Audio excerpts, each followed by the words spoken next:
Yeah, it was at Popular Mechanics, and they came down to, it was an editorial decision, like, we want you to endorse this product. And he said, this product sucks. And they said, yeah, but they're a big sponsor. And he said, yeah, I quit. And he's bounced around to a couple different jobs, but his wife does a good job. He didn't give a shit.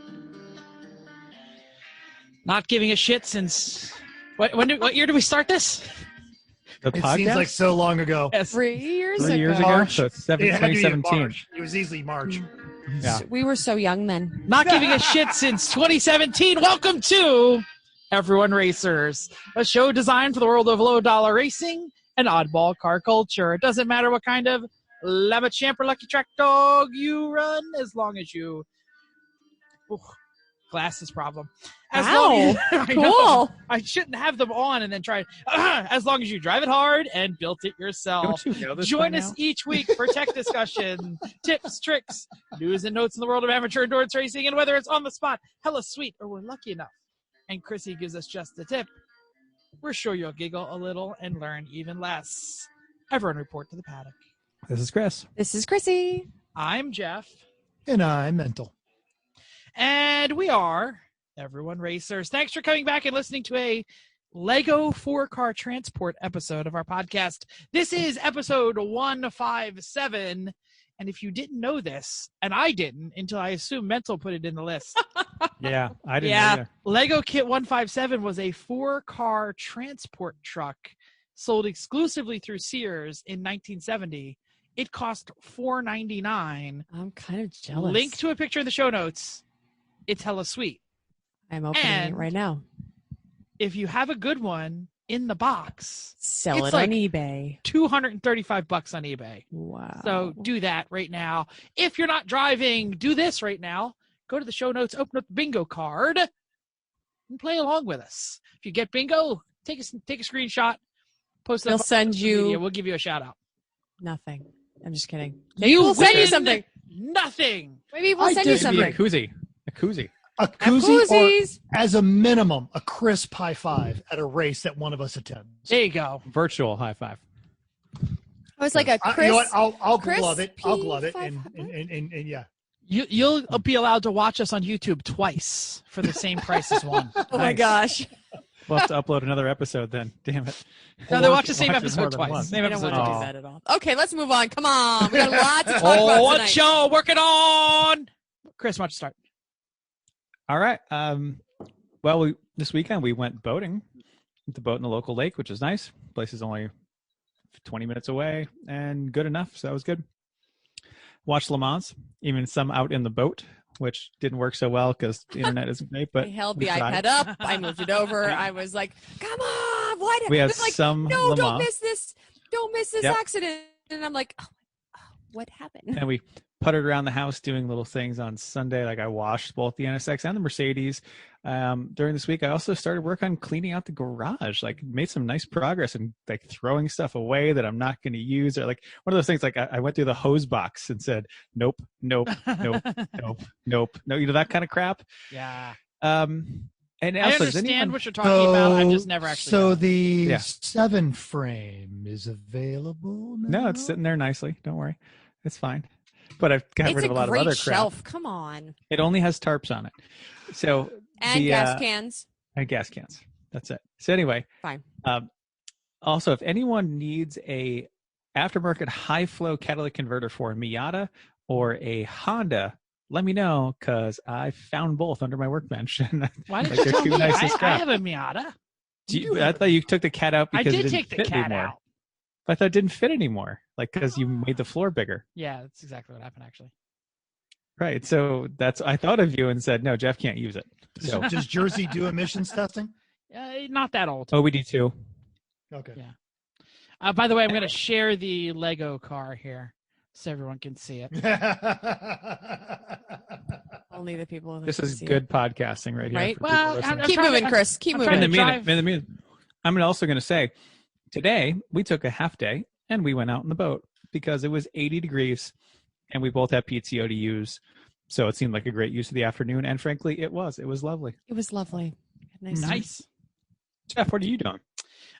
So everything in my life is janky. This is not news. So over the weekend, the rear of my house was looking like Jumanji. So I jumped on the lawn tractor, which wasn't starting. And I went out and I got a new battery and I was very excited. And I did 1.5 stripes. And I was like, man, this steering just gets worse and worse. And then it stopped steering. So the steering gear at the bottom of the shaft totally chewed up. What? Who If wears it's not a one thing, it's another steering with you. gear Like, really. on a lawnmower? I hit a lot of stuff. I had to take the steering bar was like an arc. So I had to I thought that was the problem because I thought it was like jamming. So I took it in and like anviled it straight and I reinstalled it and I was like, nope, not steering at all now. Took it all apart. I swear I've not touched this and run anything over in more than 5 years. No. Now, did you then attach a series of ropes to the steering to do it that way? I just ordered the parts and then went and did other jobs because everything in my life is janky. If you run into one janky like roadblock, you just move to the next janky. So that's what I did. I ordered the parts and then I went to fix the exhaust leak in the Mazda 3, which had the rustiest bolts possible. They were beyond rusty. We predicted this, like all four of us. You were in agreement that it was going to be a pain in the ass. It was just going to be a worthwhile pain in the ass. Absolutely. That's what happens with 200,000 miles of not washing the car ever. Why would anyone wash the car? I don't know what you're talking about. I don't know, because I can still unbolt like everything under Chrissy's car, which is 5 years older and has 50,000 more miles. I don't know. So I'm going to show this to the camera there. That's what the bolts look like. Mm-hmm. You know what bolts look like that? I'm not surprised. They look like rusty fucking Jersey bolts, man. No, they look like the bolts on my 1991 boat trailer that goes in salt water and then spends its entire life 50 feet from the ocean. And it went back after and forth 30 years. Just 2 miles to the ramp and then got scrapped. So that's what happens. I don't have oxyacetylene to cut those suckers out, so I just did it with like a Dremel, and it worked out great. A Dremel? Yeah. Just kind of like how long did it take you? Because you can't really. Oh my! You can't get anything in there. Yeah, it's oh totally couldn't get anywhere. So like I couldn't get the angle grinder in there. Yeah. So, but anyway, that too. Like that sounds like a nightmare. So I ordered the donut, and it wasn't going to come in for 2 days. So I moved on to the next janky project because that's what I do. So I put in the Tow Pig Nissan Titan. And this is the 100,000 mile 2012 Nissan Titan, which has very little rust in it. And the exhaust, it's like a dual exhaust that goes into a single muffler that goes back out to a dual exhaust. And the muffler can is it's like huge. How big was that fish? Okay, just checking. Did you ever hear about the one-armed fisherman? Got a fish this big? It's a visual joke. Go see it on YouTube. So anyway, yeah. So it's not good. Don't bother. Oh, dad status reconfirmed. Yes. No. So there was a giant split in the seam of the muffler, but it's like way under the bed. So I was like, well, that can stay. I don't care. And I also had a leaky tire. So I took the tire off and I squirted it with a. So you just left the giant leaky seam out of the muffler on the truck. I'll get to it eventually. Okay, I'm just confirming this is now the third janky thing you have left. Yes, not fixed. Exactly. In order. Okay, got it. So then I went to the future news. Stay tuned. In 3 years, Jeff will be whining about the muffler on this truck. No. But anyway, so I also had a leaky tire. So I took it off, and they're huge. And I sprayed the sucker with all the soapy water, did the old soapy water trick, and it's coming right out of the back of the valve stem. Like not even like the valve, like the two-piece metal stem. Did you tighten it? I did tighten it. It didn't help. So got to take that out. A gasket refresh on the TPMS kit then. Yeah. Which I just had replaced because the tires aren't that. So I'm going to take it back to where I did it and said, hey, jerk off, I paid you for stems. What the hell? Yeah. So I do care about that and I will fix that, but I didn't fix it yet. So everything is janky and everything is still not fixed. All the parts are in, but the lawnmower parts, the Mazda 3 parts, I didn't order an exhaust, but that was it. I actually did something else, but I'm going to save it for the main topic. Okay. All right, who's next? Chrissy. Because I'll go. Because Mental's not there.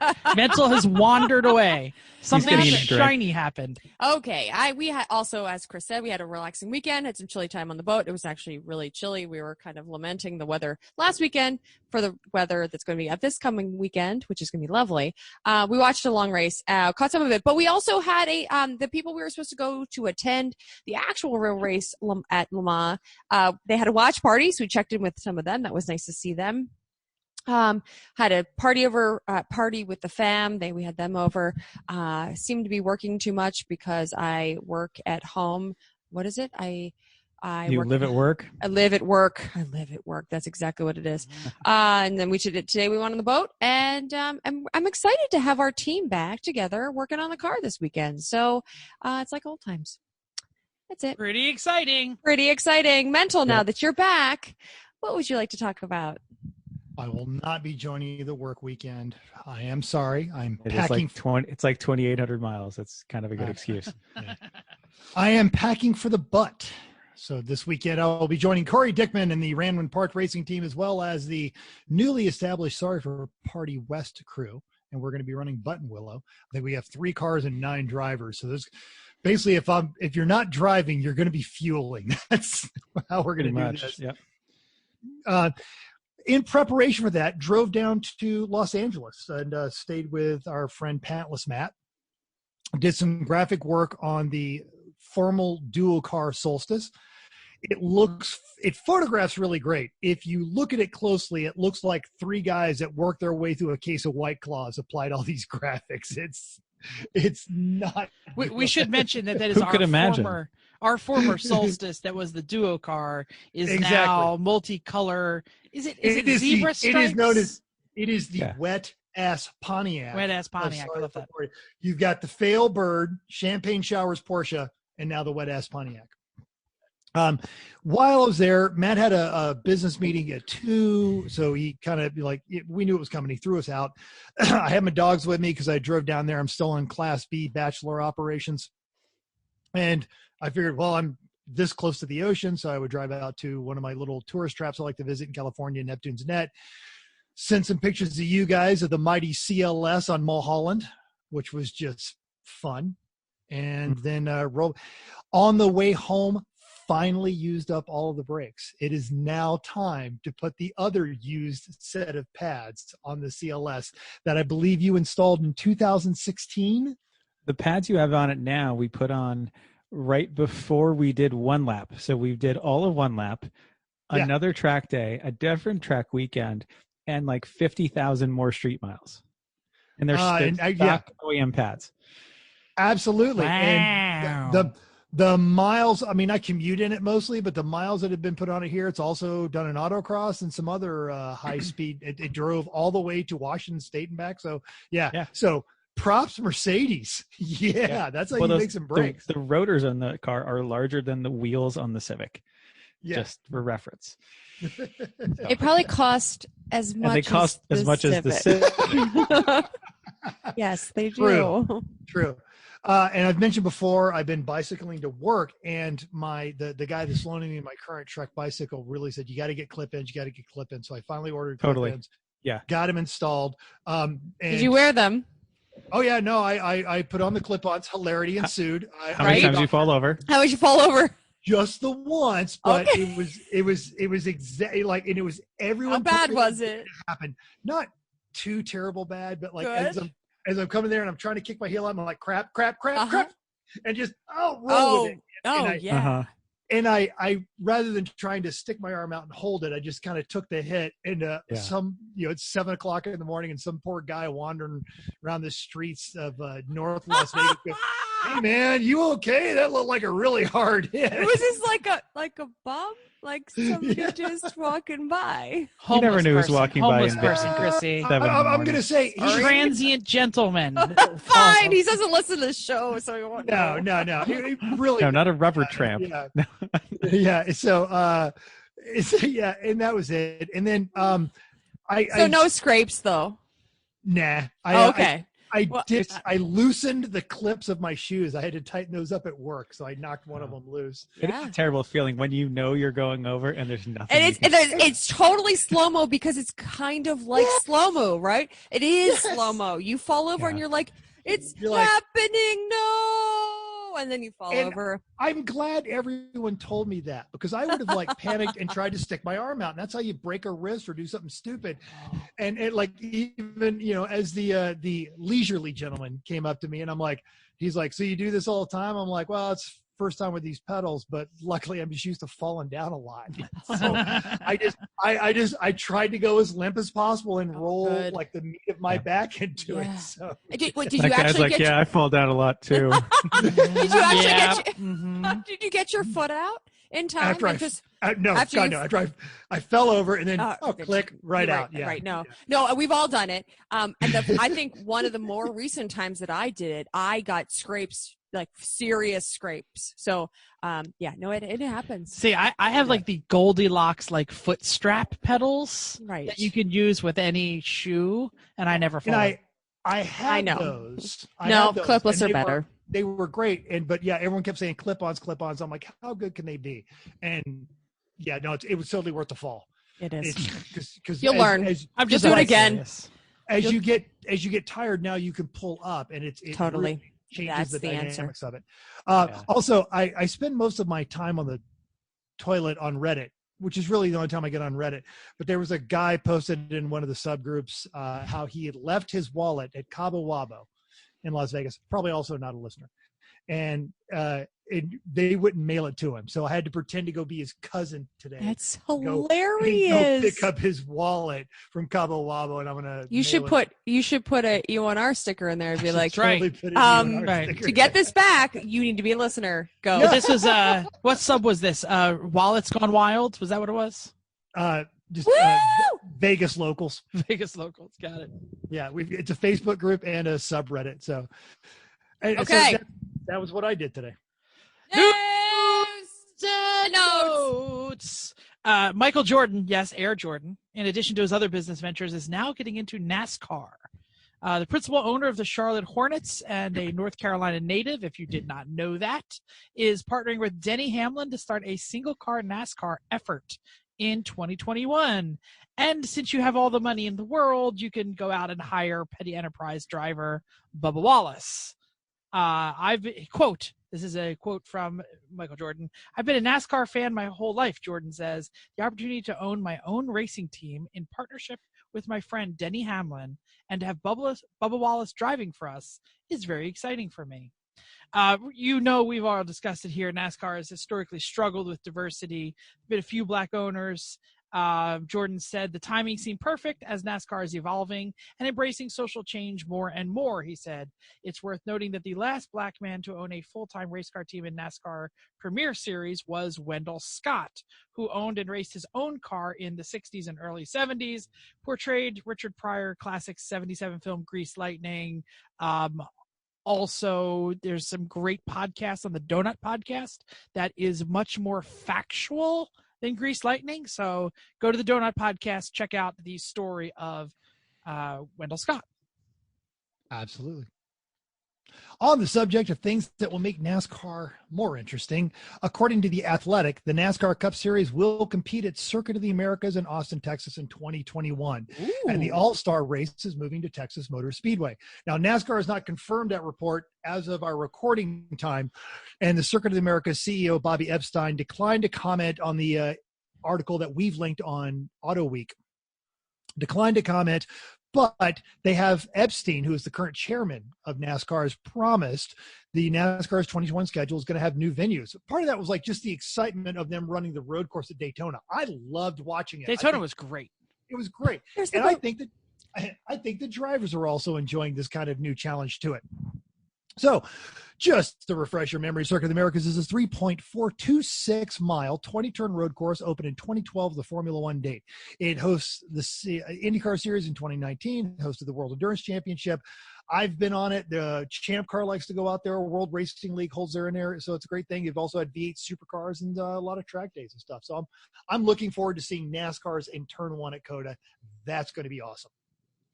Hope they're ready for it. Yep. All right, on the topic of things that will make racing more interesting, this year's 24 Hours of Le Mans was considered fairly anticlimactic, I agree, as the Toyota has dominated since 2018. But next year, in addition to several changes from both FIA and IMSA, Scuderia Cameron Glickenhaus, I'm sorry, I've read this before. Glickenhaus at least ensures that there will not be alone in the new category. Glickenhaus is known for his rebodied Ferraris that paced at Le Mans race at Monticello. That's a Lemons race. Lemons. Right. Oh, I'm sorry. You said Le Mans. You pronounced it Franche. Well, it says it is yeah, Le Mans race at Monticello. We have a great picture of that Ferrari P45 next to the boat. Next to the boat. We do. You have do? That. I've never seen that. Oh, picture. heck yeah! We're standing on the boat next to it because it was showed up. Wow. Yeah. If it's on somebody's computer, it totally needs to get screen shared. It's far away, but we can I probably can't find find it. it that fast. No. Not that fast. I have to All right. share it. So he is planning on running 2019 Rebellion LMP1 cars that have been grandfathered. Alpine has agreed to supply engines that shows the Renault brand interest in the race, and it could hint at the future interest of developing a hypercar or LMPDH entry. Le Mans, Daytona, And hybrid. Yeah. Entry on their own. So more fun coming to Le Mans. Yeah, the Rebellion cars did great. They just can't keep up with the Toyotas. True. Yeah, like the biggest car, their biggest car company in the world. Amazing. They have some resources when they decide we want to do something well. There you go. Yeah. Unless they crash, they win. Pretty much. So, upcoming races, we got a couple. Champ Car is back to Harris Hill this weekend. 46 cars. 7 of them are BMWs, which are Boring. 17 Miatas. That's a lot of Miatas. Is that all the Miatas in Texas? It has to be. It really. I thought they would be like Miatas. I don't know. The steers and queers. One Honda, one Porsche, and Troy's got his resurrected 35 240Z out from tetanus fame. And I thought, well, I guess they banned it from Lemons, but it's not bad enough yet for him. And as long as he's got another 280Z out there too. So they sent it they said it's a 77 280Z. We've been emailing back and forth. He was asking if we were going to be there. So but I saw Nerdy Communications. Is that Troy? Right, rolling a Z. So apparently they went through and fixed enough, or maybe they just got points value, or they just went. Yeah, send it. Good Champ for that car. Has Keep your it car going. been banned from Lemons minus 200 points? Yeah. So Lemons, Buttonwillow at the butt. Taking it up the butt this weekend, thanks to sim racing coordinator Lisa Sims for the entries. 84 cars, 9 BMWs. Still boring. 12 Miatas, which means that's less than the Champ car. 6 Hondas, 2 Porsches, and the world of fun cars, including Corey Dickman's Omega Opile. The Opile. The Opile, that's what they call it? I didn't know that. Yes. No, well, no, it's an Opal. So it's the Opile. Opile. Instead of Got an it. Opal. That's the black iron Opal. Yes. Is that a different Opal? Are there multiple? That's the Same one. Okay. It's Opile, the black iron. The black iron Opal. Okay, got it. A 79 Buick Skyhawk. Skyhawk, not Skylark. So it's not the same as the Omega. It's different. And a 59 Pontiac. I must say Cadillac. Pontiac Bonneville and the Otis. Otis. The Chotis. Otis. Excellent. That is the Chevy-powered Lotus. Is it an Eclat or Elite? I think it's an Eclat. I don't know. The Eclat and the Elite, one of them is slightly more wagonish than the other, but now you're getting into weird 70s obscure whatever. No one knows. I think it is the Elite, because didn't Sasha try to run a Nissan-powered one? Who knows? Befuddled by wiring issues. Probably not well. Otis, all right, let's talk about recent race results, which was one word, which is race, whatever. Lucky Dog held their Wild Dogs at Chuckwalla, sponsored by Hankook this weekend. It was only 108 at the track surface there. Not a problem. Not That'll so be bad. fine. You know, it's a dry heat, I hear, so it's not that bad. And Kathy emailed me and corrected me. It was actually 112. Well, that was still freaking hot. So that's great. Saturday, chill motorsports. Funny. Took Spilling my drink all over me. Ignore me for a second. Took the win with all the with all the podium on the same lap. Cole Fab was there a mere 13 seconds back. Ooh, that's so exciting. And Slow Dogs were 1.5 minutes behind. So that's a fun race. Sunday, there was a whole new lineup. Legacy Racing was a minute over Door Slammer, and the third was Door Slammers and their other car 6 laps back. So fun race that going on there. Champ Car also ran the Palm Beach International E1R Race League in 944 enthusiast Joel with CMA FTA Racing. They took Class C in a 944. Props, man. Big pair of weeks in the cheap Porsches, but no, Jeff, no, you can't have one. All right. Saturday was the Mustang from Crowd Control Racing, 23 seconds ahead of the Miata from Valerian Steel, and they were 1 lap over the level 1 Miata. But Sunday inverted that podium with level 1 6 seconds ahead of Valerian Steel and Crowd Control Racing 3 laps back. Nice. Listener feedback time. So I went and helped Pantless Matt make the East Coast has expanded to the West Coast solstice. The duo car thing we posted on the Instagram, it had mostly worn away during its trip down from Salt Lake City, but now it is covered in proper sorry for party zebra animal print rainbow colors. It's sexy and everyone knows it. We should mention that the flesh tone was only applied with poster paint, water-based. It was never meant to last long. It was decided that was a one race theme. So, yeah, because we knew we were giving it to Matt, and we knew Matt wouldn't drive around in a penis. He drives a penis like that every day. So why would he want a car that would only make? Never mind. We had serious discussion about whether or not to retain the chloroplast red headlight covers that you guys had bolted to the thing, and we ended up deciding to keep them and just putting the graphics over them. It's for aero, yo.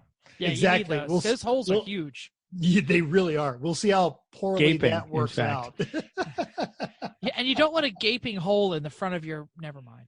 On the YouTube, James Mulhern compared CMP Track Day to Pittsburgh. Pit Race did 30-minute stints without hot pulls as well, and it was equally horrible. I've forgotten about that. I didn't remember that either. I don't know that we tested there, maybe. No, because all our cars are hella broken. It was the TR, which is... Oh, it was the week of the TR. Fix. Yeah, we were not giving that any extra laps. That no, could and the break BMW doesn't test, right? So, yeah. Every team needs to take lessons from Thompson in how to do testing day because they do it right. Yeah. New Hampshire, too. Yeah. Yep.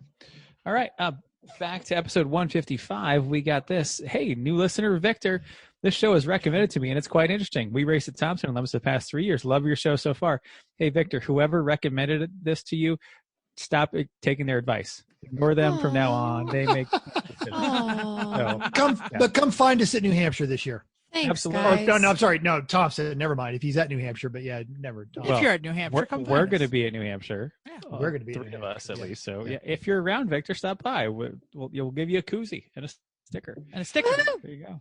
Maybe even a limited edition Ban E30 stickers that I found a whole stack of. Ooh. File cabinet. Excellent. Missing some of those. That's great. All right, Racer Rana reaction. It was Silly Hats, then everything at Linear Legacy Dirt Track. The Shih Tzu powered car was a bust, but we had fun watching him. Oh, he's such a cute dog too. Yeah. I was not on the broadcast because I had janky things all over the place and was trying to make some of them work. So I got to listen as a listener and have no idea what was going on the next day or the next couple of days at work. And I was cracking up. Mental, I can't wait to see the leggings. All right, so I got to order them now. All right. And I swear to God, Yoder is hilarious. When he came in and refused to do meat wad, and then later he's like, well, that guy's a DeWalt dealer, but he's running a Milwaukee. I literally spit my coffee at my desk. Like I had to clean a part of my desk.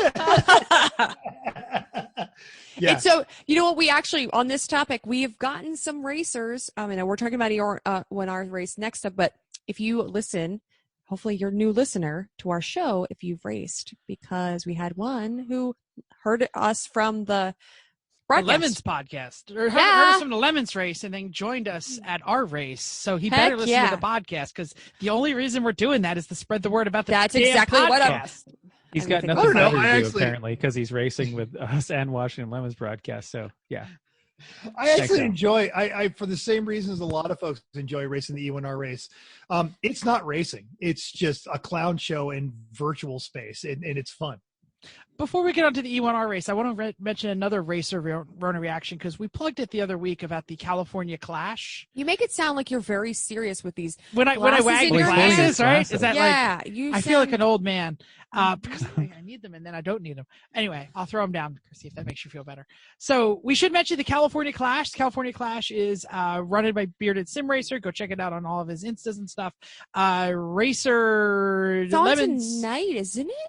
I think it might be going tonight, but it's on tonight. Uncle Dave tried to qualify, and we know that Uncle Dave gut stomps all of us and is always a perennial potential winner at the Lemons races. Man, he didn't even make the feature. So I just want to mention that we need some of the heavy hitter Lemons racers, iRacers, to join the California Clash. Go find out about it. It's too late now. No, they're running. They have more than the series. Okay. So it's a series of races. So basically, you do the California Clash. If you qualify, you get to run with professional iRacers and like some professional actual racers, and it differs each time. So check that out, California Clash. Excellent. And for the E1R race on Monday, we headed to VIR, partially because Lemons is going there on Sunday, and because the week after we're headed there in meet space. So frankly, we need to learn the track. First, we had the normal Lemons crew of cars, including the 87s, Mustangs, Miatas, etc. Second race, we basically had GT3 cars, Formula Mazdas, the 87s, and the NASCAR truck that only Alex was dumb enough to pick. We had a great turnout. We had like 17 people for both races. So there were lots of new folks joining us, along with a lot of old friends, which is awesome, as long as they realize we're not serious. The old friends know that. The new people learned it quickly, and I think that's good. It's a good casual atmosphere. It's a lot of fun. So despite this, I think Santiago won the first one, and I know Jay Becker won the second one, because I was right behind him in second until I totally just pitched it into the grass. And the happens. Formula Mazda was fun. I never drove that before. Do it now, not next weekend. I went from the Legend to the Formula Mazda, and the amount of grip difference was just absolutely insane. Yeah, well, it's something called downforce. Yeah. It's amazing how that works. Well, and you can't touch the brakes on the Legends. The Legends turn left when you touch the brakes. Only because your setup isn't good. Yeah, if you slow down too much for like the oak tree in a Formula Mazda, it won't turn. You have to be going fast enough to get the downforce to work, and it's a delicate balance. But we'll say the medium downforce setup is the right one. We've tried the light downforce and the heavy downforce. Medium's the fastest on that one. Anyway. I ran the heavy, had a good time. Yep. So, hey, join us on our league Monday nights. We use 2 races, 9 p.m. and 10 p.m. Eastern. Contact us for the password in the Discord. It's a lot funny if you have the Discord, because then you can hear the offensive things everyone says. You can also hear mental swagger completely disappears as he falls further and further back in the field. I love my GT3. I'm this in is great. Oh, spin 6.3. I 2, but 3 sounds better. I still love it. And then by halfway through, I wonder, is Mental even here? Oh, and then I pass him. I said, oh yeah, he's still here. He just third trip to the pits for a fast repair. I decided to stop talking trash, but I will not stop loving that AMG. I will not. I just say, like, even like a NASCAR 87, like they try to muscle the 6.3. I'm sorry. Do you not know I am German and I have larger engines than you? So it's good for VIR because there's a couple fast straights. And then there's if you turn the wrong way or don't turn enough on some of those corners, you are in the grass. Oh, there's the tire wall. You're in That's North what happens Carolina, in VIR, right? Yeah, you keep going in the grass and see. I found that my biggest problem with the 6.3 is coming out of corners. If I give it too much throttle, she'll swap ends because I've got none of the downforce that I do, like going up through the S's and stuff like that. But there are very few cars in iRacing where I can look at an 87 in a straightaway and go, gotcha, and run it down. It's a lot of fun. But that's just me talking shit. And then somebody kept making fun of the color, which Jim did my paint job, and I friggin' love that paint It's job. fleshy. It's awesome. It's Vegas-y. It's fleshy. It's a pink pig, isn't it? Yeah, it's pig, right? No. I went and found this retro 50s atomic punk wallpaper on a website that reprints it in case you want to do like a retro thing on in your kitchen. And I sent that pattern to Jem, and he got the high definition version of it, and he built the wrap for the GT3 when I was doing that charity race. Obviously, everybody knows what that is. Wow. Everybody's Yeah. like, it's just fleshy. I clearly have to turn up my resolution because to me it just looks fleshy and veiny. It looked like a duo car or the pink pig. That's what we thought of it. So Good. Everybody Success. thinks you're fleshy. That's cool. All right. Well, this doesn't even make any sense, but you know who's awesome? My mom and dad. Hi, mom and dad. I thought it was a great segment. Well, after okay, I- fine. But it was It's a so great long one. ago when we talked about it. All right. That's fine. So my swagger disappeared after my third trip to the pit stop. There You know go. whose swagger never disappears? My mom. Chrissy's mom and dad. Hi. And Fat. sister. There we go. Your That mom's was got better. Whatever. swagger for years. Yes, she And does. cookies for months. That's two.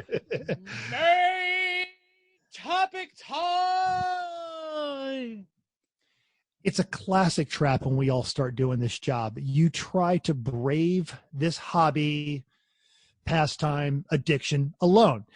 You're preparing the car, you're packing the car, you're road tripping it to the track, and fellow listeners, I'm here to tell you that is a recipe for burnout.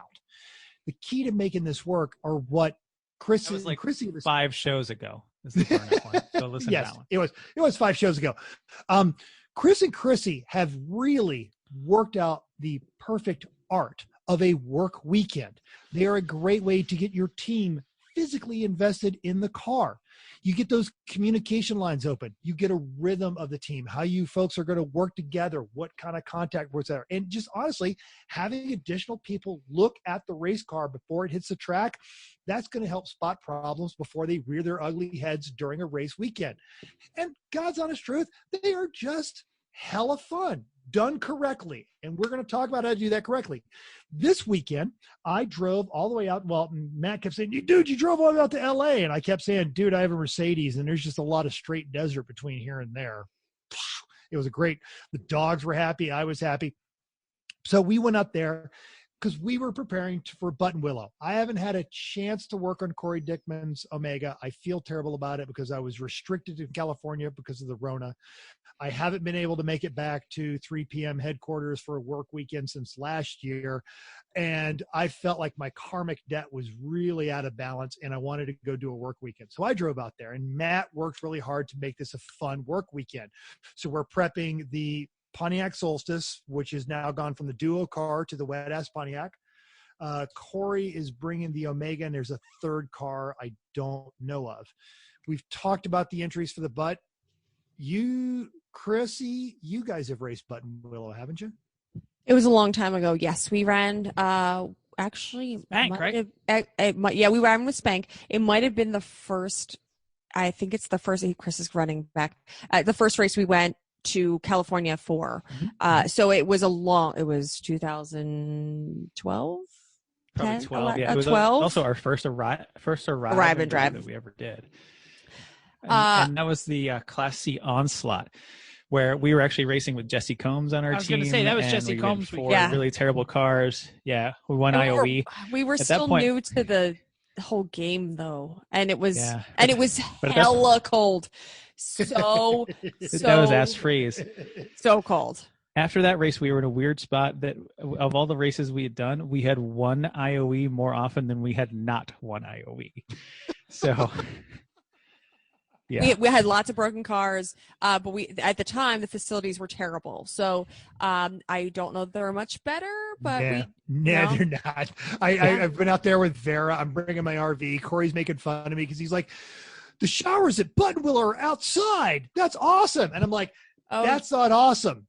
That's poverty. It's a but they're also spigot not sticking right? out of a concrete block with wall with no curtains. That's It's not the shower. a shower. And Corey is so excited about it. And he's like, I don't want to walk all the way to your RV from my garage for dinner. Also, okay. when you go to the bathroom, you have to The constantly lights move turn your out, right? arms. Yeah, the Right. lights turn off. I think they fixed that.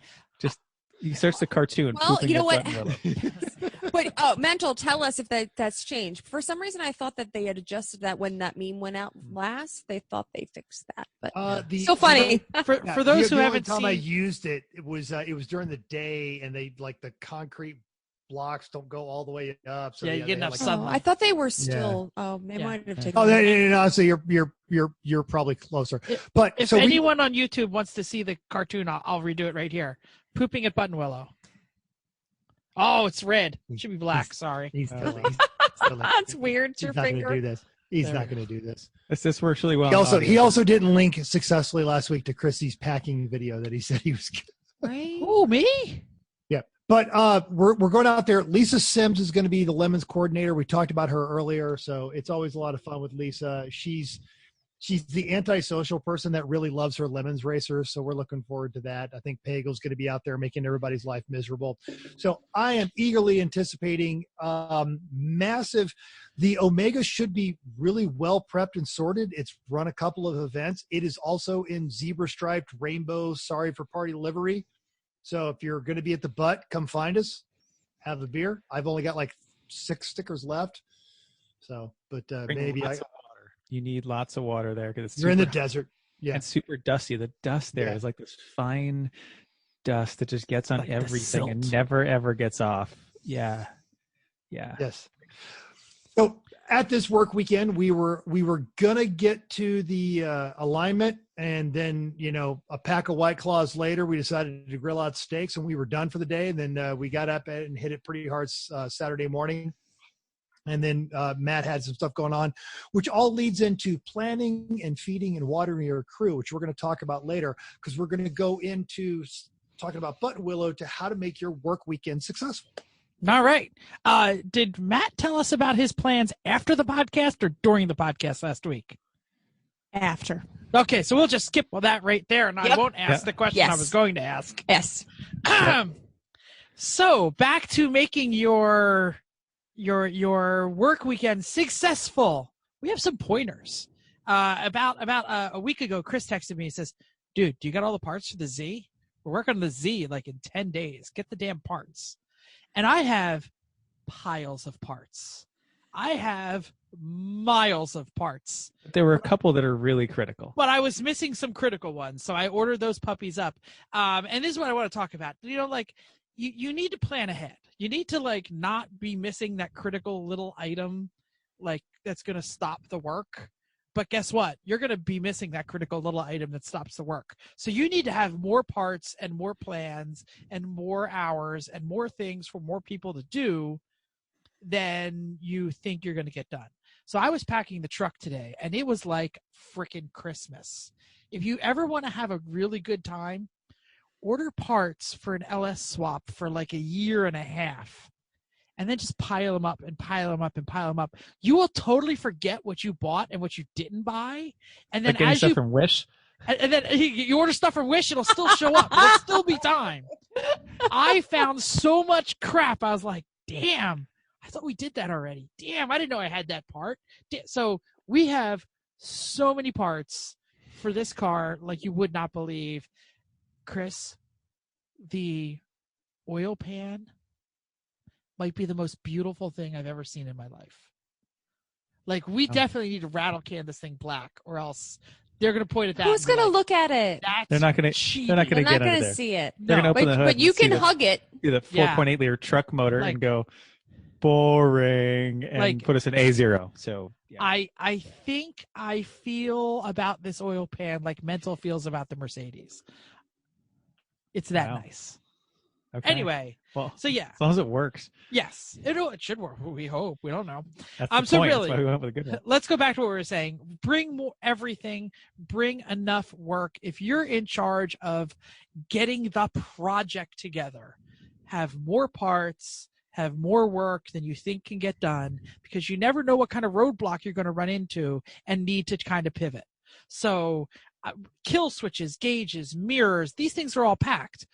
Our main goal is to swap the motor, but I have little jobs set up for everyone, and it's going to be, and you just got to plan ahead with all the parts. Even after this podcast, I'm going to check with Chris to make sure I have everything because we still have a couple days. And I got a couple questions like, hey, did we think about this? Did we think about this? Did we think about this? But I got everything. I ordered all the parts. Awesome. Plan different jobs. This is tip number 2. There are different skills for different people, and if you're going to have the work continue to flow, you can't have people standing around. So like when we do cage building, we have a cage welder and we have a tube notcher and we have a bending crew and we have a measuring crew, and we all kind of split up the duties because once Chris has the gloves on and the helmet in and he's all suited up, we just want to keep feeding him parts. So Chrissy's notching, we're bending, we're trying to be as efficient as possible. And different people have different skills. Jim's really good at wiring. I am really good at big things. Chris can weld better than the rest of us. What is big things? Like the fiddly little things, not my job. Mm-hmm. Measure that, build that, yes. Yeah. Get out the cardboard, that's Theory. Jeff's job. You're good at theory. Yeah. That's why I just wanted to know what big things was. It's good to pair you and Jim together because you look at, all right, I need to make this whole thing this way and this whole thing this way. And then Jim's like, well, what about this bit?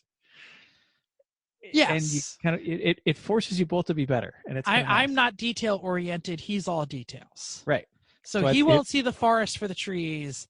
I'm knocking trees down like nobody's business, and I won't pay attention to the ball. These are just grounds, right? Yeah, these are just grounds, right? Yeah. Let's just do stuff. They're in the way. Cut them off. Yeah, exactly. So yeah, but that's what I'm saying. People have different skills. All right. Yep.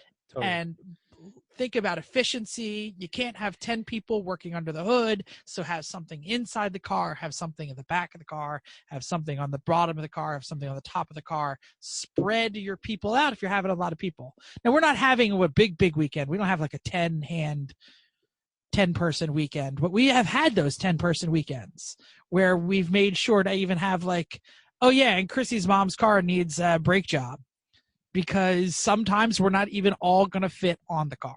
Or our cars. Or bring another car. Do you, you do a We've had like oil 3 change cars or do something? Sure, do it. Yep. We Pig love. Toe pig love. Yeah, toe pig love is just as important as the race car because let me take apart your Miata and swap all of our Miata parts onto your Miata right now. Okay. Exactly. I have some other stuff to say, but I think that's going to be in the next section. So, Chrissy, do you want to go next? Happily, yeah. So we're going to jump around a little bit on this topic just so we're not all talking so long. So we're going to talk about feeding and watering your crew. So we think about this long before anybody gets to our house. So we're asking who's coming, when they're going to be here, and make sure that there's appropriate amount of stuff around at the right hour. Like when Jeff shows up on Friday at midnight, I might have a 4th meal ready because that sounds like fun. So since she says might. She always does. Well, right. And then he's looking at the internet or something. He's not even excited about the 4th meal that I'm trying to give him. I have to show you the next Tool Bear video. It's important. Fine. Little bears. Okay. So since I'm in the garage with everyone, I try to have a plan and not make sure that I'm slaving away in the kitchen and or anybody else is trying to do something. So we usually have pizza sandwiches for lunch because it's easy and quick. And in 3 p.m. fashion, we usually have a sit-down dinner with steaks and burgers, veggies, and probably some cookies. That might happen this weekend. Cookies! Okay. Yep. There's always drinks. I'm getting the chick drinks ready for Jeff and good tasting rum for Jim. And it ends with a YouTube rabbit hole around that ends about 2 a.m. We also sometimes Jim will show up with the old box games. I forgot about the box drinking game. And playing, some sort of esoteric. I don't know what. We lock Chris out of the submarine right before. Yep, we slam the door in his face. Jim usually has just games just in his trunk, so I think he'll. Sometimes he plans them though. He plans racing games that are too extensive, and then we play. It takes us 6 rounds for us to understand. But it's been so long since we had a work weekend. Like it'd be fun to play some games. We've actually purchased some of the games that he's played with us because we thought it would be so much fun. So totally, absolutely. All right. So sleeping arrangements. Whose house when you're trying to figure out where to have your race your work weekend, whose house is the best combo for extra bedrooms? Usually that's us because we've got a big house and a lot of place. So we've definitely had, we have a whole lot of unused rooms in our house. So we try to set it up for the max amount of people that we would have. So we've had, I counted, I think 8+ people in the house at once. 8 guests or 8 total? 8 total. Okay. I think. Yeah, and you can... Because, like, Steve used to show up, but he wouldn't stay over. And, I wasn't counting those people. I'm just counting I think we've had 8 overnight. 8 sleepovers, yeah. About I that. know we've had more than 8 working. Totally. Yeah. I was thinking 8 sleeping here. That's what I could count when I tried to make this. But we plan to accommodate whoever's around. Even we have a mostly hypoallergenic room for those who are allergic. Jim, hopefully you're listening to this before you show up. Don't forget your Claritin. And we've even used the basement or the playroom of the office, wherever there's an air mattress available.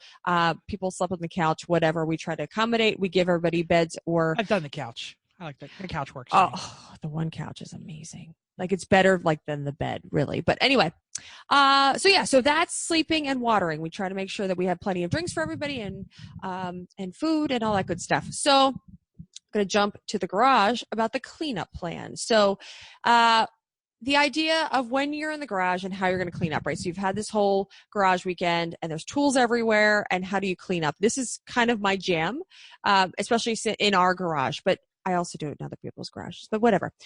Don't put all the tools in and out of the toolbox all day, right? So if you get a wrench out, don't put it right back. This will likely end up with greasy toolbox and stuff in the wrong place. And how we set it up, and I'll just diverge just for a second. We have a workbench. Jeff, when we go to Jeff's house, he puts his sawhorses out with a big piece of plywood, rolls out all of his little things, his little tool bags, and everybody has a little spot. And then usually all the stuff ends in a pile. And then I still clean up his stuff, even though I don't know where his stuff goes, because I probably did a better job organizing your tools than sometimes you do. Toolboxes are very organized when I put them away. I just don't always put them away.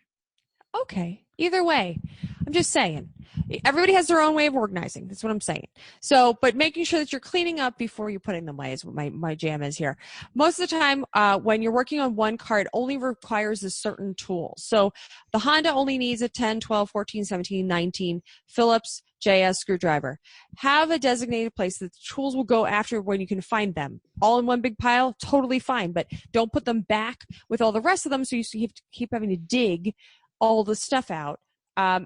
So what I do is we put them in a big pile, and then we on the workbench. They all go on the workbench. Sure, yes, but they could also go in a bucket. They could go in a box. They could go somewhere that's separated from all the rest of the stuff. So then I take my Simple Green with my little old rag of like our face cloth, and make sure you wash them all down. Sometimes I do them put them at midday because it's easier to be able to organize them if we're trying to switch jobs or the pile's getting too big. Wash them all, put them away, or put them all in one place. Keeps the clutter down. Have plenty of rags, paper towels, Simple Green available so people can clean up, or somebody can clean up after you. I'm going to be real quick here about being because Chrissy's talking about being a good host. Also be a good guest. All right. There's a whole section at the bottom of these comments about that. Oh, I'm going to just mention a few things. Don't assume that they're going to have everything for you. Go on. I'll get to it later. Yep. I didn't read down to your list. Go ahead. Chrissy. I just typed it. It's my fault. I'm sorry. Just finish it up, Chrissy. Let Mental finish the whole thing. Sometimes it sucks, but it's best to have the person who knows where everything goes in the shop to put it all away at the very end. So even if you're helping to clean up, and then put it somewhere and say, here, you take all this stuff and put it exactly where it needs to go. That's what I know. Yep. Jeff, your comments are valid. Throw them on top of mine, please. That's what I'm doing. Yep. Well, Jeff and Mental are arguing over who's going to talk about being a better guest, which is the best way to be a guest. I'm going to talk about having a plan, because someone's got to plan all this. Someone's got to make sure to keep everybody in line.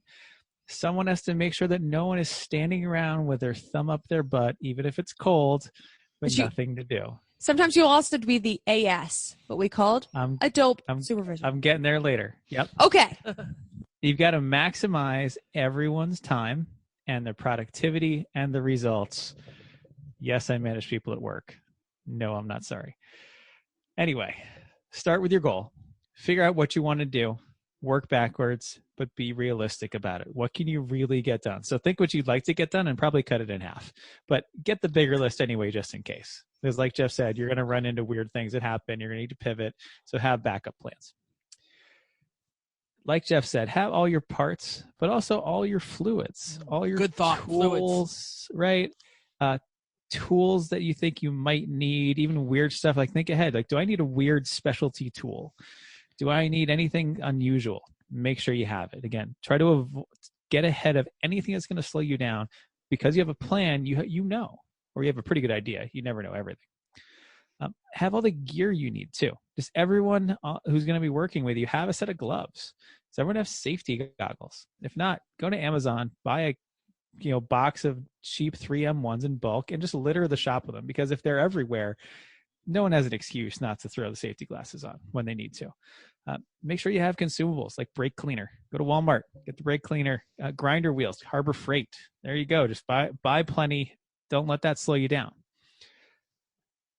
Get a list of everything that you want to have done. Have some priorities to it. We like a whiteboard in the garage. Love the Everything that we want whiteboard. to have done, it's on the whiteboard.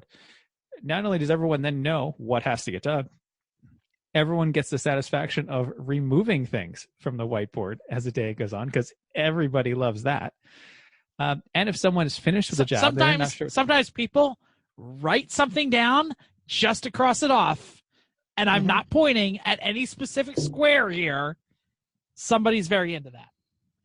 But who doesn't like crossing it off the list? Everybody does. So there you go.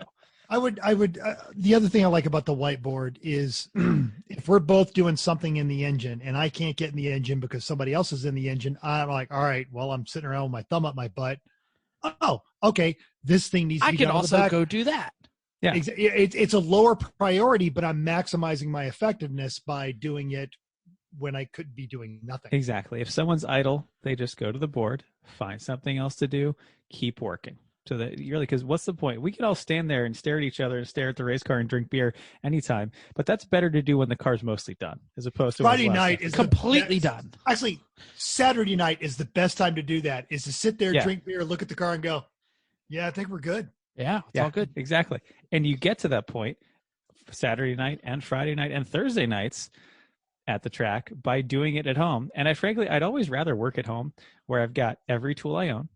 I probably have a better lit, better shop than I do at the track, but sometimes it's debatable because we bring a lot of crap, and some of the garages there are decent. And I have my own bed and a good shower that's clean and all the things there that I need. And you don't have to wake up in the morning and race. Exactly. Right? Or while a race is going on at 24. Let me just keep working. Wait, great. the race is happening there. Get it all done. Or you could be like Jim and we tell you, go to bed at 7:30, and then he wakes up and says, we forgot to say this last week. Yeah. No, we talked about it. No, that he went to Daylight sleep. out. We didn't tell It's him when he got daylight. up. Yeah, we didn't say when he got up. He didn't wake up until when he woke up, 9 it was a.m. light out. 7 a.m. Right. Yeah, We it didn't was say light that. out.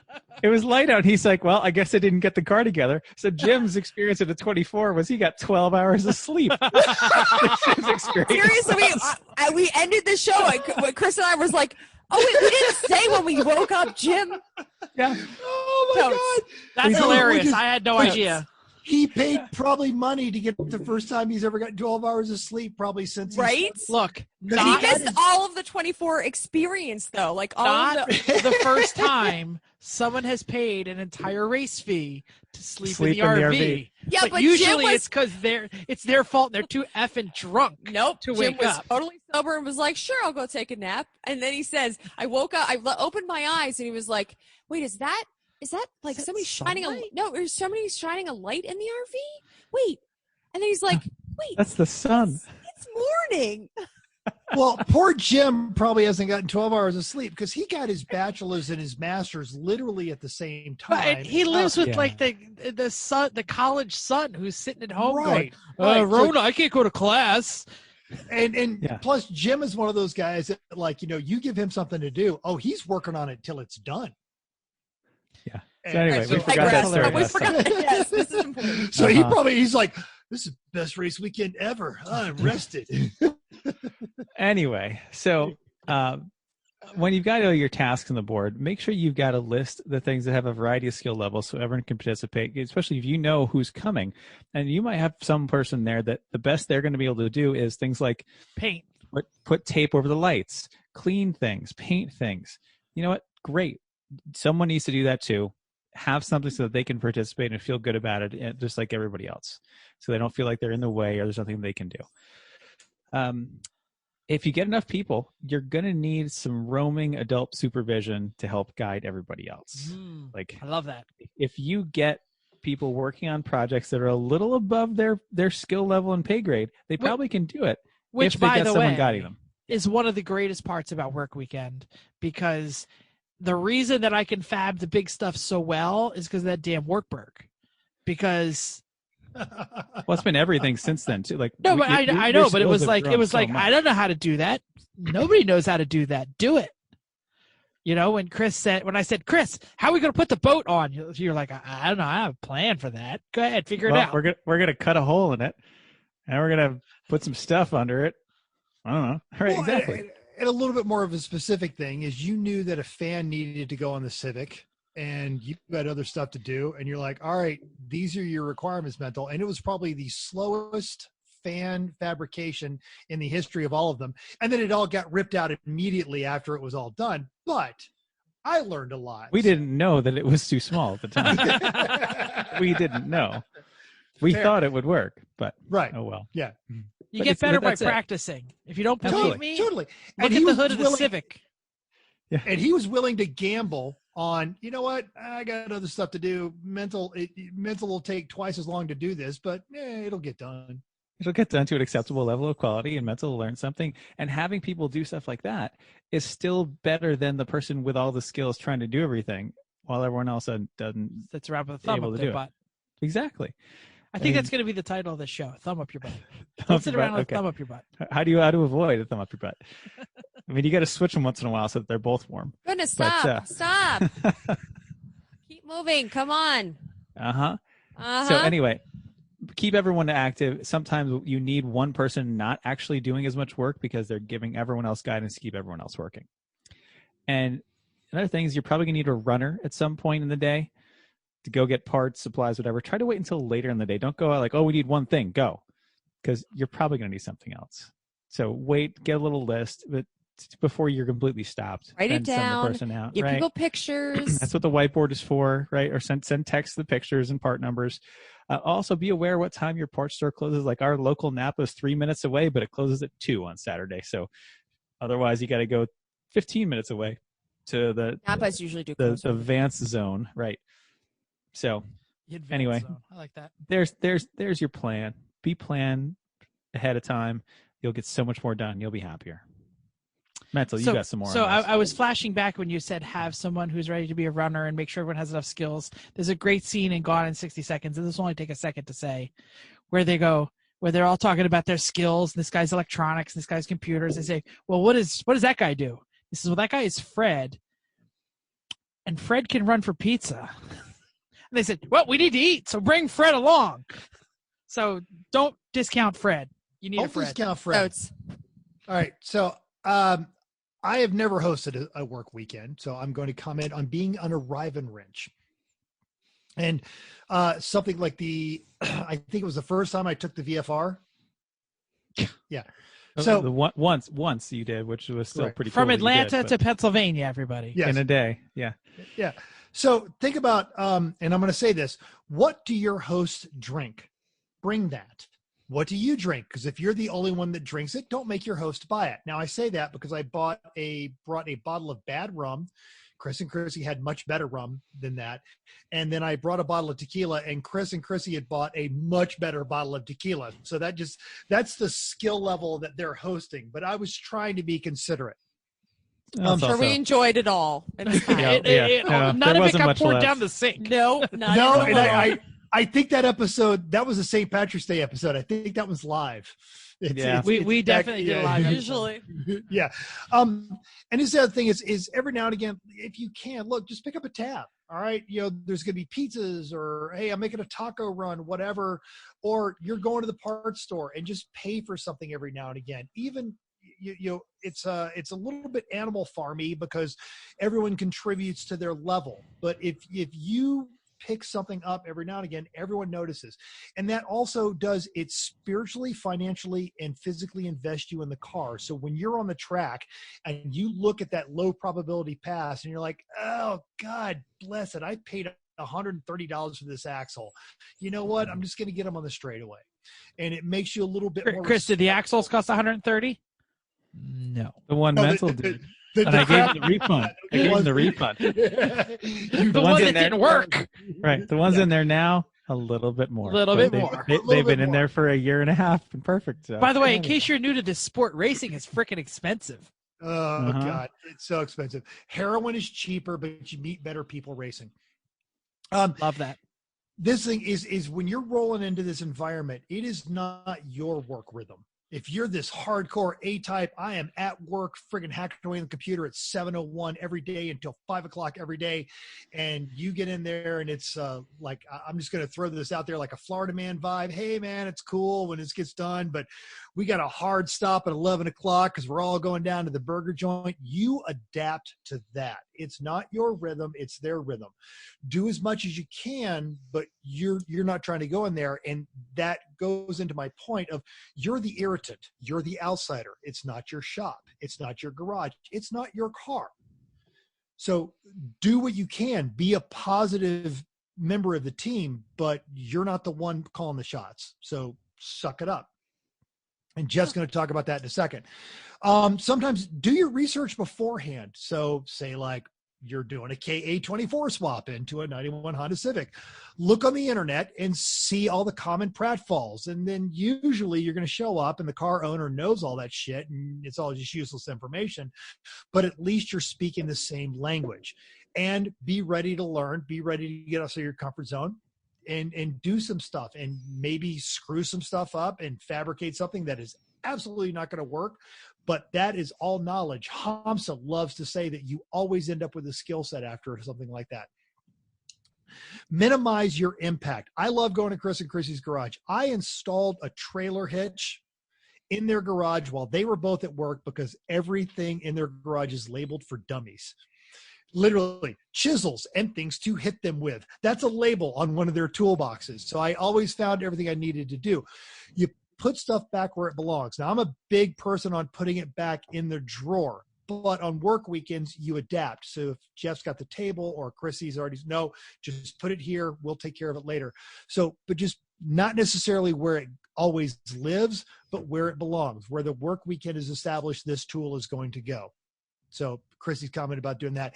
And then if you're doing multiple work weekends and you show up and they ran out of nitrile gloves or cutting wheels or paint or something stupid or something that you've got an idea for a unique project and it needs specific materials, bring those things, particularly consumable. Like when Mental says, I got a great idea.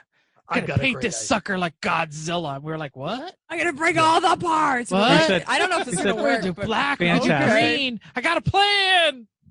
We said, okay. Go for it. All exactly. You, Exactly. But especially anything that's consumable, cutting wheels, gloves, kitty litter, cleaning material, stuff like that. Even if it isn't used that weekend, it's appreciated. It'll get used someday. And it will get used again. So I'm going to put a plug for something else to bring. And there's certain things that most home shops don't have enough of when 10 people are wrenching, like freaking ratchet handles. Like it took us, I bought the cheap Harbor Freight ones and I left them in Chris's box and they live there now. And now he's addicted to the composite wrenches. I don't know if we'd call addicted, but we do call them Johnny Appleseed and know that they're yours. Yes. Then we had Johnny Appleseeded my little ratchet wrenches all over the places because I love them. But like, everybody needs 3/8 ratchet in their hand at the same time. If you have 5 people running it, very few people have 5 3/8 ratchets. So why not bring a couple? Grinders. There's usually enough stuff to have multiple grinders going at the same time. I never brought the welder, by the way, because you can't run 2 welders at the same time. But if I bring In my shop, you cannot. Yeah, No. but if I bring my It's other mask people's, yes. and my gloves and my jacket, I can help Chris by holding the stuff and by helping by so think about the things that there are finite of, and you might have more people who need those things at the same time. Grinders, gloves, safety glasses, all of these things have been mentioned. Be considerate and bring a couple extra, because you never know who's going to show up. This and is you're also going to be like, if you're put on bringing a glasses. wagon. Yeah. A wagon, not a VFR. Yes. Yes. Yes. You can't bring much stuff on a VFR. Oh, he No. said bring the. I think I brought an impressive amount on You my did. VFR. Oh, yeah. But when you're saying like bring the extra stuff like kitty litter, You're like on mental has I never literally litter. pictured My carrying welding kitty gas litter. tank. He's got like on he's got your like a VFR. he gets like a solo cup out of his jacket of kitty litter. I brought some kitty litter. to a house that has cats. Oh, So I'm there's done. that. Or say like if you come across a government deal on a bunch of tactile gloves, Oh, Mail them to the house. Absolutely. mail it. Heck yeah. Mail it ahead of time. Did you guys get your yellow Godzilla shirts, by the way? Yes. hell yes, we did. Yeah. I thought we Thank talked about you. that at the thing. Oh no, I think it was on the Yeah. other one. Yeah. It Yeah. was on the Lemons broadcast. Anything else for this topic? Hosting or arriving a good work weekend. We are going to be working this weekend. I don't know if we even said that really, like we implied it, but there's a work weekend coming up. So check all of our social media. We will be posting pictures. Have we really talked about what it is that we're doing? We're going to be Like, social media in the crap out of this weekend because I mean, we've I'm racing and you mentioned it. guys are wrenching. So it's going to be dope. Like we are, does everybody know what we're swapping? Or is that a secret? I'm You know, trying to ask. Just say it because I think this would be a short series of a couple episodes on how to do this, because this is a thing other people I think will want to do at some point and want to know the easy and lemony cheapish ways to do it. Because We we've are got a $150 engine Yes. and a car that needs an engine. We are LS swapping the 300Z, the 1990 or 91? I think it's 92? Yes. 92 300Z slick top 2.0. What did you buy parts for? Just making sure. I didn't buy any of those. I bought Nothing Chevy for a parts. Nissan. I bought like a harmonic balancer off of a 06 Corvette. Corvette. You pushed order when Chris sent you links? No. No, I told him what to get. So anyway, Also, before we jump into our next segment, if you've had some good experiences on a work weekend or some failures, get a hold of us on any of our social medias. Give us some feedback. What works, what didn't. We'll The talk failures about are especially funny. I know. I'm Frankly, cringing yeah. about the failures. and I know we've more from failures than we have some success. I Yeah. know we've talked about it here in the past, but I'm going to say my favorite moment at the whiteboard was when we were doing the theme discussion for the SM and the S&M, and one member who shall remain nameless was like, y'all don't live in this world. Back up a minute. We have subs and we have doms, and they do different things. And started to explain to us a bit of a lifestyle that none of us were really involved in. So But and that that all was went on the integral whiteboard. But it really integral to worked. cars. It really worked, and we were Well, glad to have them. And if we go back to the whiteboard, that's where we started drawing out our name 3 p.m. Yes. We had a long discussion about how do we make our name. Adjective, noun, What's appropriate, what's group not, name. what's not car centric. I mean, this was our Right. that's how we got 3 p.m. So the That whiteboards whiteboard are has awesome. been a lot. Yeah. Yes, All right, yes. great. Anyway, anything else on this topic before we move on? Let's move I think on. Everyone's favorite time. Is it Oh, It is just the tip. you guys are ridiculous. All right. Tip. All right. So we're not even stopping this topic because we're going to do just the tip on this topic. Was that happy or sad? That was I was trying to success. do happy. It was Success. Okay, that was It sounded like diarrhea, but okay. that was It went- success. The notes went up Up. the All right. scale instead Anyway. of down. All right, we're talking about work weekends. Let's talk about some common work weekend safety items, which are specifically when there's other people working other than you. So you can have work weekends by yourself. This is what we're going to talk about. And some of these things we have talked about, but we're just going to go over them again. Everybody, first of all, needs to watch out what everybody else is doing. So don't get in your way. I think we did talk about this. Don't open our door occasionally opens right into the one of the bench garage press. door? Oh, the bench press. Drill Remember press. drill press. Drill when, press. Drill press. When somebody is notching, you open the door, knock it into them. So, or some people, you could unplug a cord when somebody's using it. Just like watch out what other people are doing. Here's a good one. See something, say something. Who's using a grinder between their feet? Somebody stopped a friend and said, and they said they can't see without their welding helmet, and they're exhibiting the famous squint and squeeze. They will stop them. I should say that there was a piece of glass with a lot of tint between me and the welding that I was squinting and squeezing. There was not. It was the back. Whatever. It was not. And you're ridiculous because I said you cannot squint and squeeze. See something? It was say very something. little. It was just a little teeny bit. I had to get this little teeny bit. I was there for that one. That was awesome. Your eyes will only be a little itchy tomorrow. I don't care. Squint and squeeze is the worst. Wait a minute. I don't know. I can't read tonight anymore. My vision has gotten so bad in the last couple of years. Stop it. Why are these damn purple dots everywhere?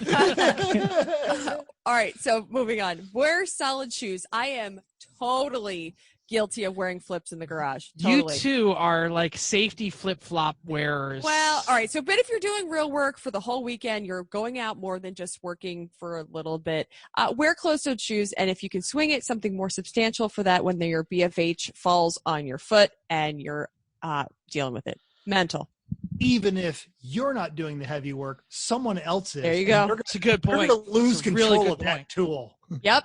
Yep. It's good. The sparks are going to be hitting your feet whether you're holding the grinder or not. We're getting there.